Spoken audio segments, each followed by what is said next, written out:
आपल्या इथं शोरूमला 10 गाड्या पार्क केल्या होत्या डिस्प्लेसाठी. त्या बाहेर काढून आपण आता कीर्तन चालू केलेले आतमध्ये.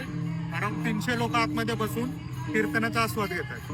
आतापर्यंत मी कॉलेज आणि स्कूल्स मध्येच बघितलेलं आहे की वारकऱ्यांसाठी सोय केलेली आहे, कीर्तन चालू आहे. फर्स्ट टाइम मी एका शोरूम मध्ये बघितलेलं आहे. तर आपण त्यांच्याशी बोलूयात, काय विषय कधीपासून चालू आहे.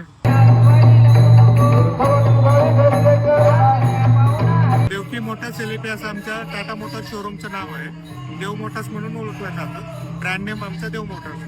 1975 पासून त्यांच्या वडिलांनी चालू केलेले आहे. पहिले देवीचंद अगरवाल हे सरांचे वडील आहेत, ते पहिले हे करत होते. त्यानंतर तीच प्रथा दिनेश अगरवाल यांनी चालू ठेवलेली आहे पुढे. ते कंपनीचे आमचे ओनर आहेत. कीर्तन आता 6 वाजता चालू झालेलं आहे. 10 वाजेपर्यंत कीर्तन चालू राहील आणि त्यानंतर भोजनाचा आस्वाद घेतील. अच्छा, आणि राहायला ही लोक इथंच असणार आहेत का दुसरीकडे जाणार? शेजारच्या वारकरी त्यांना राहण्यासाठी 2 दिवसाची आपल्याकडे सोय असते. अच्छा.